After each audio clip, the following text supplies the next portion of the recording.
4 months passed since the last eruption in the Sundhnúk crater chains of the Reykjanes Peninsula of Iceland. And today, 1st of April, we had an eruption. This is the eruption which has started with the earthquake swarm.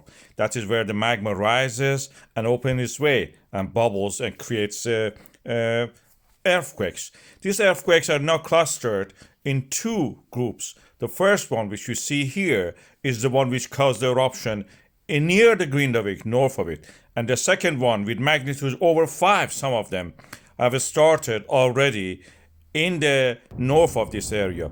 The eruption started like this.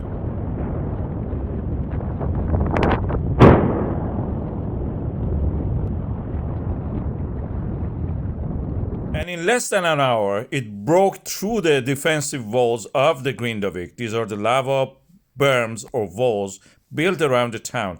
It cut through them and was almost in the line with the previous eruption that had a fissure, burnt a few houses in the past in January 2024.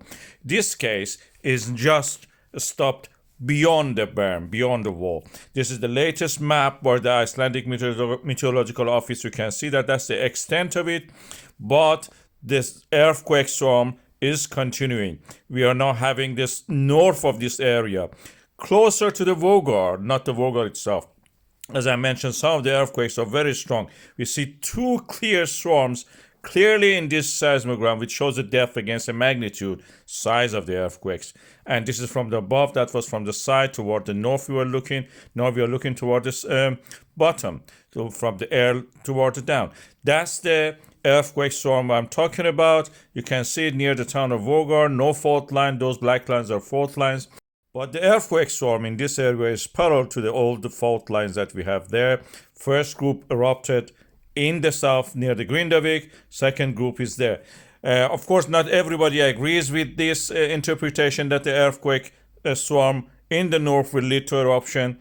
Thorvaldur Þórðarson, the University of Iceland, professor of the volcanology, believes that the eruption is over practically. And what we are seeing that the north earthquake storm is practically due to the tectonics movement of the plates and nothing to do with the eruption, although he cannot rule it out completely.